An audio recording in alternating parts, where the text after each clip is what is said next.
मेरे 1000 रियाल सैलरी कटी थी, मैंने 3 दिन खाना नहीं खाया था। तो एजेंट ने फांस दिया ऑलरेडी आपको? फांस दिया, मतलब कि बेवकूफ़ बना के और वो फांस दिया। अस्सलाम वालेकुम, स्वागत है अभी आपका एक नए ब्लॉग के साथ। तो आज के इस वाले ब्लॉग में हम बात करने वाले हैं दानिश भाई से कि दानिश भाई जो है अभी सऊदी अरब में क्या काम कर रहे हैं और वो काम जो है कितने सालों से कर रहे हैं और कितने सालों में जो है उनकी क्या सैलरी हो गई है, और जब ये आए थे स्टार्टिंग में तो उस टाइम इनकी सैलरी कितनी थी। तो दानिश भाई बहुत बहुत शुक्रिया आपका। आप बताइए क्या हालचाल आपके? अल्हम्दुलिल्लाह, अल्लाह का शुक्र है। तो दानिश भाई देखने वालों को ये बताइए कि आप कहाँ से बिलोंग करते हैं इंडिया में? मैं इंडिया में यूपी से बिलोंग करता हूँ, जिला अमरोहा से। जिला अमरोहा। तो दानिश भाई जो है बिल्कुल करीबी हैं हमारे, क्योंकि मैं हूँ मुरादाबाद से और दानिश भाई हैं अमरोहे से। तो दानिश भाई ये बताइए हमारे देखने वालों को कितने दिन हो गए अभी आपको सऊदी अरब में? मुझे भाई 8 महीने हो गए हैं, 9वां महीना चल रहा है। यानी 9वां महीना चल रहा, दिखाई तो नहीं दे रहा कहीं। बड़ा हरामी हो बेटा। चलो खैर वो तो मजाक था। अभी दानिश भाई को हो गए 9 महीने। तो दानिश भाई जब आप 9 महीने पहले आए थे तो आपके आने तक यहाँ क्या प्रोसेस रहा? भाई प्रोसेस ऐसा रहा, शुरू में बहुत परेशानी हुई। परेशानी यहाँ पे आके परेशानी हुई या फिर इंडिया में? नहीं, यहाँ पे आके बहुत ज्यादा परेशानी हुई। मतलब ऐसा क्यों? तो अभी 9 महीने पहले आए हैं सऊदी अरब में। तो दानिश भाई आप जब गए मेडिकल कराने तो ऑलमोस्ट कितना खर्चा आ गया था आपका? मेरी जेब में 8-10 हज़ार रुपए थे, लगभग 7,000 रुपए का खर्चा आ गया था। वैसे इतने पैसे बंदे को ले जाने चाहिए, क्योंकि मेरे सामने 1-2 केस ऐसे ही आए हैं 6-7 हज़ार रुपए ले गए जिसमें किराया भी प्लस में था। बिल्कुल। तो उनको बहुत ज्यादा डिफिकल्ट पड़ा। तो दानिश भाई आपका मेडिकल जो हुआ था फर्स्ट अटेम्प्ट में पास हो गया था? फर्स्ट। अच्छा।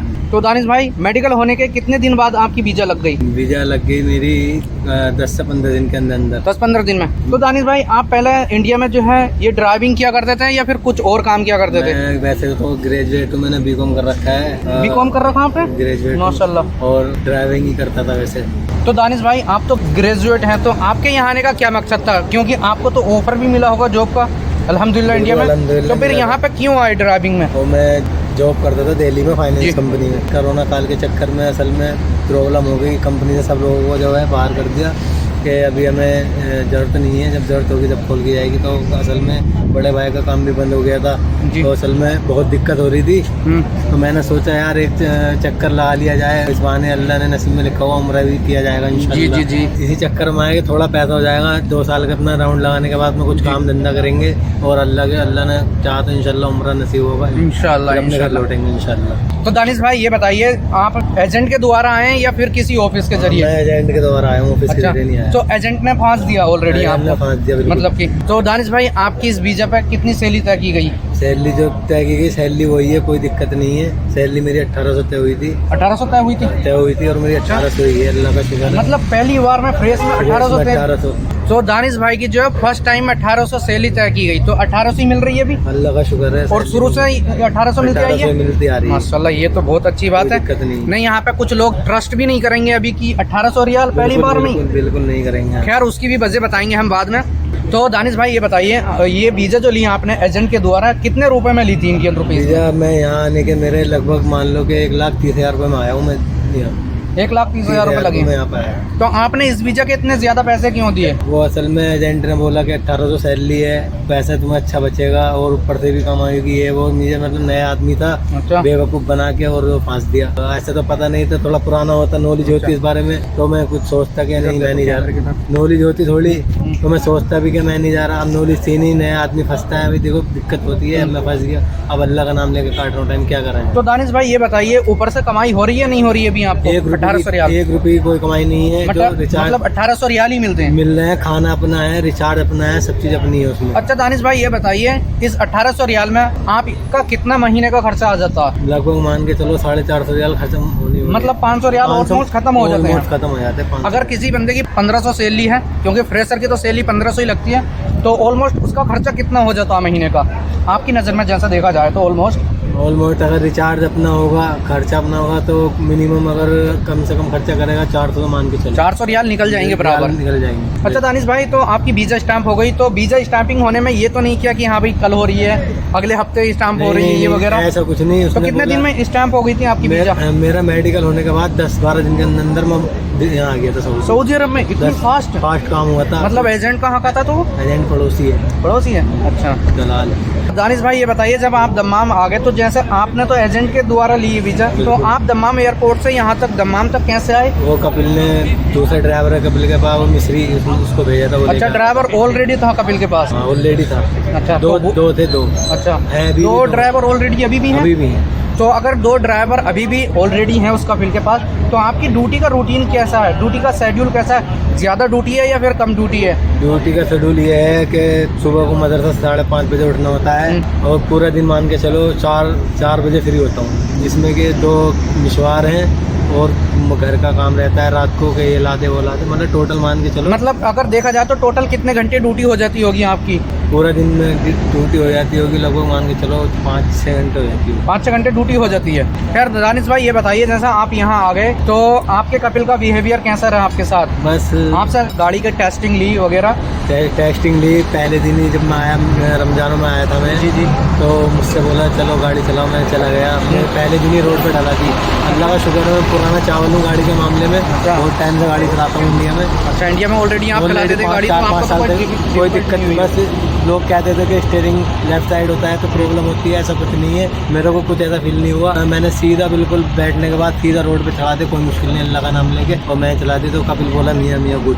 मियाँ। तो दानिश भाई यहाँ पे एक सवाल आता है, जैसे बहुत से लोग इसी बात से जो है कंफ्यूज होते हैं कि उधर जो है स्टीयरिंग लेफ्ट साइड में होता है और इंडिया में राइट साइड में होता है, तो यहाँ कुछ दिक्कत आती है नहीं आती है बताइए? या फिर आपको कोई दिक्कत तो पड़ी नहीं आपको? नहीं, मुझे तो कोई दिक्कत नहीं पड़ी। असल में ये है, अगर ऑटोमेटिक गाड़ी है तो उसमें तो कोई दिक्कत है ही नहीं कि स्टीयरिंग सीधा हाथ से काट लो या उल्टा हाथ से काट लो। अगर गेयर ऑयल होगी गाड़ी तो थोड़ी प्रॉब्लम होगी नए बंदे को, 15 दिन महीना मान के चलो होगी, उसके बाद उसको आदत हो जाएगी, फिर कोई मुश्किल नहीं होगी। तो दानिश भाई ये बताइए, जैसा आप यहाँ आ गए, आपसे गाड़ी की भी ट्रेनिंग ले ली गई, गाड़ी चला के जो है देख ली गई, तो उसके बाद जो है आपको कुछ पैसे वगैरह दिए, जैसे यहाँ पे कुछ रियाल वगैरह दिए खर्च के लिए? 100 रियाल दिए थे मुझे रमजानों में। अच्छा, 100 रियाल दिए। मैंने ये सोचा कि गाड़ी चलाइए अच्छी तो हदिया होगा, लेकिन बाद में मालूम चला कि जब सैलरी मिली तो 100 रियाल काट ली। मतलब 100 रियाल आपके काट लिए?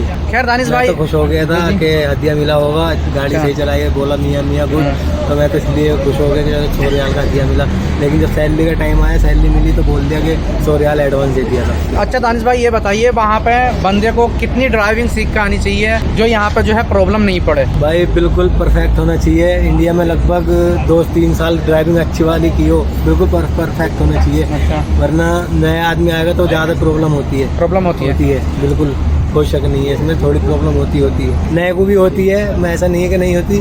वही भाषा का मसला है, नया आदमी आएगा तो भाषा में, हर चीज़ में, रास्ते याद करने में, हर चीज़ दुनिया भर की चीज़ है, थोड़ी प्रॉब्लम होती है। अच्छा दानिश भाई, अल्हम्दुलिल्लाह अभी आपको 9 महीने हो गए जैसे, तो ऑलमोस्ट लैंग्वेज भी काफ़ी ज़्यादा आ गई होगी? अल्लाह का शुक्र है, ज़्यादा तो नहीं, मैं अपना काम चलाओ, काम चलता रहता है। अच्छा, आ गई है। तो दानिश भाई ये बताइए, जैसे आपको 9 महीने हो गए, तो आपका इकामा जल्दी बनवा दिया गया या फिर देर से? मेरा इकामा 15 दिन के अंदर बनवा दिया। इकामा आपको दे दिया गया या उसने खुद रख लिया? पास है। अच्छा, आपके पास है? मेरे पास ही रहता। तो ये बताइए, जैसे अभी के माहौल देखा जाए तो सभी चीज़ जो है अपॉइंटमेंट से हो रही है, तो आपका ड्राइविंग लाइसेंस तो निकल गया ऑलमोस्ट, अभी मुझे कुछ दिन पहले ही पता चला था।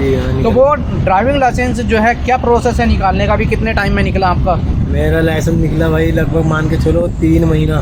3 महीने लग गए? 3 महीना 3.5 महीना लग गया लाइसेंस में। बहुत दिक्कत है इस टाइम मेरा भाई। अच्छा, क्लासेस कैसे लगती हैं, कुछ बताना चाहेंगे देखने वालों को अभी लाइसेंस में? बिल्कुल बताएंगे, दूसरे की मदद तो हम तो ये चाहते हैं हमारे जरिए। क्लासेज ऐसे लगती हैं, जब फर्स्ट अपॉइंटमेंट ली थी मेरे कपिल ने, तो मेरे फ़ोन से ली थी अफसर से ऑनलाइन जी, गूगल पे। तो अपॉइंटमेंट ली कतीब दल्ला की। तो राका में भी है एक ड्राइविंग स्कूल और दम्माम में भी ऑलरेडी एक, खूबर में ये भी है, खूबर में भी। जी हाँ। वो मेरे को मालूम नहीं, वो बुढ़े हैं। मतलब कि उस टाइम जो यहाँ की जो है अपॉइंटमेंट नहीं मिल पा रही, इसलिए जो है वहाँ की मिली तो वहाँ पे बुक कर लिया। ये हुआ था। तो कोई नहीं, 19 जुलाई की मेरी फर्स्ट अपॉइंटमेंट थी। मैं चला गया वहाँ से। जाने के बाद ऑफिस में पहुँचा सीधा, तो उन्होंने वहाँ पे स्लिप दी मेरे को, बोला उधर जाओ, दूसरी जगह गाड़ी चलाते हैं। तो मैं उधर गया। उधर जाने के बाद मेरी ट्राई ली। ट्राई लेने के बाद मुझसे बोला जाइए अंदर, आप ऑफिस में जाइए, हेड ऑफिस में, वहाँ फीस कटेगी। मैं चला गया। जाने के बाद मेरी फ़ीस कटी 690। अगर आप गाड़ी सही नहीं चलाओगे, दूसरे नंबर पे आओगे, आपकी फीस कटेगी 1400। और अगर आप बिल्कुल थर्ड क्वालिटी में बिल्कुल बेकार गाड़ी चलाओगे तो आपकी कटेगी 2100 रियाल। इस टाइम जो चल रहा है वो मैं बता रहा हूँ। अच्छा, तो उसके बाद अल्लाह का शुक्र अल्हम्दुलिल्लाह मेरी 690 फीस कटी, यानी फर्स्ट बिल्कुल फर्स्ट पे आया। उसके कटने के बाद मैंने वहाँ से बारकोड की फ़ोटो लगी थी, उसने मेरे को बोला इसकी फ़ोटो खींचो। फ़ोटो खींचने के बाद जाइए, इसमें अपॉइंटमेंट लेना होगा, बिना अपॉइंटमेंट के यहाँ आने से कोई फ़ायदा नहीं है। मैंने बोला ठीक है, मैंने फ़ोटो खींचा। एक 15-20 दिन महीना ऐसे निकल गया, अपॉइंटमेंट नहीं मिल पा रही, नहीं मिल। मैं बहुत कोशिश की, वहाँ जाने के बाद मालूम हुआ कि साइट खोलते हैं, खमीस वाले दिन खोलते हैं। तो मैंने खमीस वाले दिन नमाज़ पढ़ के आया, मगरिब की मैंने अल्लाह का नाम लेकर खोली तो मेरी खुल गई। तो मैंने फर्स्ट अपॉइंटमेंट ली, तो मेरी थी वो क्लास की अपॉइंटमेंट। तो मेरी 2 दिन क्लास थी, 2 दिन अपॉइंटमेंट लेनी थी। तो 2 दिन एक अपॉइंटमेंट ली, तो मेरी 2 दिन क्लास लगी। क्लास में होने के बाद मुझसे बोला अब जाइए, अब आप सेकंड अपॉइंटमेंट लीजिए, आपका कंप्यूटर टेस्ट होगा। अच्छा, यहाँ पे क्लासेस कितने दिन की लग रही हैं? जैसे आपकी पहली फीस कटी 690 की, तो मेरी क्लास लगी थी 2 दिन की। 2 दिन की, बिल्कुल। उसके बाद जो है कंप्यूटर टेस्ट के बाद बोला अपॉइंटमेंट लीजिए कंप्यूटर टेस्ट की। आप अपॉइंटमेंट लोगे, जिस दिन की मिलेगी आपको आना होगा, आपका कंप्यूटर टेस्ट होगा। अच्छा, तो कंप्यूटर टेस्ट जो है आपने फर्स्ट अटेम्प्ट में पास कर लिया या फिर फेल हो गए? अल्हम्दुलिल्लाह, अल्लाह का शुक्र है, फर्स्ट अटेम्प्ट में पास हो गया था। अच्छा। अल्हम्दुलिल्लाह, अल्लाह का शुक्र है। उसके बाद पास होने के बाद उन्होंने बोला जाइए अब अगली अपॉइंटमेंट लीजिए। कंप्लीट हो गया मेरा कंप्यूटर टेस्ट, मैं आ गया। फिर मैंने अगले हफ्ते नेक्स्ट वीक फिर मैंने अपॉइंटमेंट ली। अपॉइंटमेंट जो ली तो वो मिली ट्रेवल की। 1 घंटा मुझको उन्होंने ट्राई दी, मैं गया उस डेट में जबकि थी। और ट्राई देने के बाद बोला ठीक है जाइए, अब आपकी फाइनल पार्किंग होगी। मैंने बोला ठीक है, मैं आगे कह रहा अपॉइंटमेंट लेना होगा। मैं आया, आने के बाद मैंने फिर 1 हफ्ता बाद 15 दिन बाद अपॉइंटमेंट मिली। तो लास्ट अपॉइंटमेंट लेने के बाद मैं चला गया पार्किंग में। फिर मैं ऐसे पार्किंग लगाई लास्ट में, और पार्किंग बोला अल्हम्दुलिल्लाह, अल्लाह का शुक्र है आपकी पार्किंग मियां यानी गुड है। गुड। आप जाइए, अब आप अपनी ऑनलाइन फीस कटाइए। ऑनलाइन फीस कटाने के बाद अब आप अपना रुखसा ले जाइए अगले दिन आके। फिर मैंने अपने कपिल को बोला कि बाबा ऐसे फीस कटनी है, मेरा सब क्लियर हो गया। ऑनलाइन फीस कटाई तो मेरा लेसन जो है अगले दिन जाके लेसन दे रहा है। तो दानिश भाई ये बताइए देखने वालों को, यहाँ पर ड्राइवर को जो है कंपनी में आना बेटर रहेगा या फिर फैमिली ड्राइवर में? देखो भाई, अगर फैमिली 1% अगर अच्छी मिल जाती है तो फैमिली में भी ठीक है, लेकिन भाई देखा जाए तो कंपनी में बेहतर है। बट मेरे हिसाब से अगर देखा जाए तो कंपनी में भी बहुत लोग फंसे हुए हैं। और ये भी बात कही आपने कि सही मिल गया। अब ये सही कैसा देखा जाए तो ये आप ये बताओ कि ऑफिस से आना बेटर रहेगा एजेंट के या फिर किसी अपने जान पहचान के? अगर डायरेक्ट ऑफिस से आया जाए, बात हो यहाँ कहाँ के कपिल थे तो बेहतर है, सब चीज़ उसमें क्लियर हो जाएगी। क्योंकि ड्राइविंग में ये है ना, हर इंसान एक सा नहीं होता, अच्छे भी लोग हैं बहुत। जी। अब अपने किस्मत के ऊपर डिपेंड करता है कि कैसा घर मिले। अगर घर अच्छा अल्हम्दुलिल्लाह अच्छा मिल जाए तो बहुत बढ़िया है, फिर उससे कोई अच्छी नहीं है। देखा जाए तो नए बंदे की कितनी सैलरी लग रही है? 1400-1500 कितनी लग रही है? तो आप रिकमेंड करेंगे कि इतने पे आया जाए? हाँ, अगर भाई परेशान है लोग, अगर जरूरत है तो आना है तो आ सकता है, कोई मुश्किल नहीं है। तो अभी आप ये बताइए दानिश भाई, जैसे फैमिली ड्राइविंग में क्या क्या करना पड़ता है? जैसा कि अभी बहुत सारे पासपोर्ट मेरे पास आए हुए हैं, तो ये वो कमेंट करते हैं क्या क्या करना पड़ता है, क्या क्या एकोमोडेशन वगैरह किसका होता है, तो ये बताना चाहेंगे जरा? बिल्कुल बताएंगे भाई। आने से पहले, सऊदी आने से पहले 1000 बार सोच के आए। तो भाई बोला जाता है जो वो नहीं होता यहाँ पे, ठीक है? जो बोलते हैं वो नहीं होता, होता दूसरा है। असल में क्या होता है, बोलते हैं कि ड्राइविंग करनी है, बोल देते हैं, मगर ड्राइविंग नहीं, ड्राइविंग के साथ दुनिया भर के काम करने पड़ते हैं। किसी का घर बड़ा है, घर बड़ा है, छोटा है, भाई घर भी क्लीन करना पड़ता है। वो पेड़ पौधे हैं वो भी पानी देना पड़ता, मतलब दुनिया भर के, मतलब ये लगा लो 24 घंटे की ड्यूटी मान के चलो। अगर बिल्कुल ऐसा समझ लो, इसमें तो आदमी 24 घंटे फ्री है तो 24 घंटे काम भी है। बिल्कुल सेम ऐसे हिसाब है। जब ये नहीं, ऐसा लगा लो जैसा मौत का नहीं पता, ऐसी ये ड्यूटी है, इसे ड्यूटी का नहीं पता। सऊदी के अंदर बिल्कुल सेम हिसाब है। मतलब टॉयलेट में भी बच सकता है, बच सकता है फोन, टॉयलेट में हो आप, टॉयलेट में बच सकता है। तो दानिश भाई ये बताइए, जैसे कि आपको 9 महीने हुए, तो आपको 9 महीने से कंटिन्यू लगातार सैलरी ऑन द टाइम मिल रही है? बिल्कुल मंथली मिल रही है? अल्लाह का शुक्र है, सैलरी में मैं बहुत अल्लाह से डरता हूँ। मैं सैलरी में मेरी कोई दिक्कत नहीं है। 1 तारीख से पहले ही 30 मिल जाती है, अल्लाह का शुक्र है अल्हम्दुलिल्लाह। तो दानिश भाई अभी ये बताइए, जैसा कि अभी ऑलमोस्ट आपका तो 1,30,000 इंडियन रुपीज लगा। वो इसलिए लगा क्योंकि आपकी सैलरी फर्स्ट बार में फ्रेशर में 1800 तय की गई। नहीं, उसलिए नहीं लगा वो एजेंट ने पैसा खाया। एजेंट ने पैसा खाया? पैसा खाया। उसमें 2 एजेंट थे, दोनों पड़ोसी थे जी। उन्होंने लगभग पैसे खाए दोनों ने 40-40 हज़ार। 40-40 हज़ार कम से कम, क्योंकि उसको वीजा मिली डायरेक्ट। उसका बंदा था यहाँ पे एजेंट का, उनने उस बंदे से एजेंट से डायरेक्ट वीजा ली। उसने पैसा खाया 35 दोनों ने, 35 लगभग मान के चलो 40 या 35 दोनों। तो वैसे अगर देखा जाए तो फ्रेशर की जो बीजें मिलती है वो कितने रुपए में मिल जाती है यहाँ पे? देखा जाए तो कितना ऑलमोस्ट खर्चा आ रहा है? खर्चा टोटल मान के चलो, अगर डायरेक्ट आपको बीजा मिलती है, आपका भाई बंधु है कोई है, आप ऑफिस से डायरेक्ट आते हो, तो आपका मिनिमम मान के चलो 60,000 लगभग टोटल खर्च 60,000 मान के चलो फ्रेशर में। फ्रेशर में आओ, अगर कोई बीच में डला हुआ नहीं है बीच में अगर डला हुआ नहीं है, दलाल वगैरह कोई नहीं है, तो आप 60,000 में बिल्कुल अल्हम्दुलिल्लाह 55-60,000 में आराम से सऊदी आ सकते हो। तो ये आप फ्रेशर के बता रहे हो या फिर रिटर्न के? रिटर्न का क्या बताएं यार, फ्रेशर के बता रहा हूँ फ्रेशर, क्योंकि रिटर्न तो आएगा तो नए जगह आएगा तो जान पहचान में कोई वीजा लेगा। अब देखा जाए तो मैंने भी 95,000 रुपए देकर छोटे वाले भाई को बुलाया 2 महीना पहले। तो ऐसा क्यों? 95,000 रुपए दिए मैंने, तो ऐसा क्यों? उसकी भी वजह बताऊंगा फिर होगा। चलो, तो दानिश भाई जैसा कि स्टार्टिंग में आपने बोला था मेरी सैलरी जो 1800 तय की गई, तो उसकी वजह बताओ अब क्या वजह है आपकी फ्रेशर में जो 1800 सैलरी लगी है? नहीं तो देखा जाए तो 1400-1500 लगती है। 1500 लगती है बिल्कुल। हाँ, तो वजह ये है हमारे कपिल का जो लड़का है वो अपाहिज है जी, हैंडीकैप है यानी यहाँ से नीचे को उसका शरीर बिल्कुल काम नहीं करता, तो उसके कपड़े वगैरह, उसका डायपर वगैरह सब चीज़ मैं चेंज करता हूँ। दीने पे 18 पेड़ी मान के चलो, 20 पेड़ी उतारने चढ़ाना मेरा काम रहता है। रात को कभी भी आए, घूमने जाएं, बिठाना गाड़ी में, उतारना, रात को चढ़ाना। वो मदरसे जाता है, उसको मदरसे लेके जाता हूँ, छोड़ता हूँ, ऊपर चढ़ाना उतारना काफ़ी काम है। वो घर धोता हूँ, और 2 ड्राइवर और भी हैं मगर वो मिसवार करते हैं, वो नहीं कुछ नहीं करते। टोटल काम घर का मैं करता हूँ। अच्छा। बकाला है 400 मीटर की दूरी पे है, कम से कम दिन में बुढ़ी 2-3 चक्कर मान के चलो। 1-1 रियाल की रोटी लेकर एक सामान मंगाएगी तो पैदल जाता हूँ मैं। पैदल जाता हूँ। गाड़ी आपको प्रोवाइड नहीं कराई क्या? मतलब मेरे पास गाड़ी प्रोवाइड कराई नहीं, ड्यूटी खत्म हुई, चाबी रही नहीं रही, चाबी ले ली जाती है आपसे। और असल में मैं सोचता हूँ इतने में गाड़ी इतने लंबा घुमा के आऊँगा, इतने तो मैं लेके आऊँ इतनी देर में तो वापस आ जाऊँगा, और मैं सोचता हूँ, लेकिन वो मना कर देते हैं चाबी गाड़ी बकाले के लिए, क्योंकि गाड़ी जो है असल में वो ताओ है, बड़ी गाड़ी है, तेल के चक्कर में मना कर देते हैं। छोटी गाड़ी हो तो कोई मुश्किल नहीं है। तो दानिश भाई जैसे कि ऑलरेडी आपको हैंडीकैप बोल के जो है 1800 से सैलरी दी जा रही है, बिल्कुल उसी के काम की ऐसे समझ लो ये 300-800 रियाल ज़्यादा दे जा रहे हैं। 300 रियाल फालतू दिए जा रहे हैं बस। तो आप ये बताइए, लेकिन देखा जाए तो इसमें कम से कम मान के चलो इस काम के कम से कम कोई भी अगर आएगा कम से कम 2500 रियाल से कम में काम नहीं लेगा। 2500। अभी एक बंदा इधर है मेरे नॉलेज में भी पता चला मेरे को, बुजुर्ग आदमी है, ये सऊदी है, वो उसका काम करता है, उसकी सैलरी 3000 रियाल है। कोई ड्राइविंग नहीं, कुछ नहीं, खाली उसका कपड़ा नहलाना धुलाना वो यही करता है वो। लेकिन हम नेताजी तुम्हारी भी बारी है, एक दिन सब करते हैं, तुम्हारा भी नंबर आएगा। 1800 है, लेकिन अल्हम्दुलिल्लाह हमें किसी का आराम का, किसी का 1 रुपये कुछ नहीं चाहिए, हम अल्हम्दुलिल्लाह उसमें खुश हैं। दानिश भाई देखा जाए जैसा कि आप घर का काम करते हैं तो आपको खाना वगैरह मिल जाता है घर से? देखा जाए तो कुछ नहीं, झूठ कुछ नहीं, कभी कभी मन में आ गई, महीने में 20 दिन में 25 दिन में एक आध बार कुछ ज़्यादा बन गया तो दे दिया, वरना हाल ऐसे करते हैं घुचले उचले चावल बचे कुछ तो वो दे देते हैं, मैं उन्हें खाता ले लेता हूँ मैं, मज़ा नहीं करता। अगर मना करूँगा तो कुछ अच्छी चीज़ नहीं मिलेगी तो फिर वो भी नहीं मिलेगी। मतलब ले लो, अगर जो चीज़ मिल रही है चाहे उसको दिल लो, खा लो। देखो, देख के सही लगा, तुम्हारा मन ठुके तो खाओ, वरना।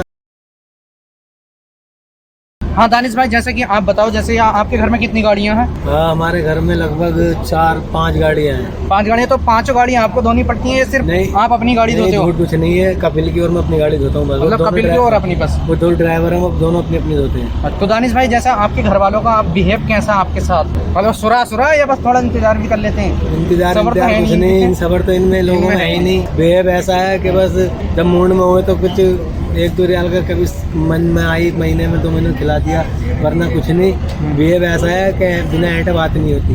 अच्छा, तो दानिश भाई ये बताइए, जैसे आपका प्लान कब तक रुकने का है? ये सब चीज़ देख के, घर के हालात देख के, यहाँ के कब तक रुकने का प्लान है? रुकने का प्लान क्या है, घर से आने से पहले सोच लिया था कि आना है बस 2 साल के लिए, उसके बाद सऊदी का, कुवैत का, कहीं भी मतलब गल्फ कंट्री जानी नहीं है भाई। यही 2 साल का अपना सफ़र है, उसके बाद कहीं जाने नहीं है। अच्छा दानिश भाई, क्योंकि टाइम भी काफ़ी हो गया, ठीक है, मदरसा छूटने वाला, तो आप ये बताइए जाते जाते क्या मैसेज देना चाहेंगे यूपी वालों के लिए? क्या रिकमेंड करेंगे कि वो फैमिली ड्राइविंग में आए या नहीं? भाई मेरी बात मानो तो सबसे बेहतर रहेगा फैमिली ड्राइवर के काम में आओ ही मत।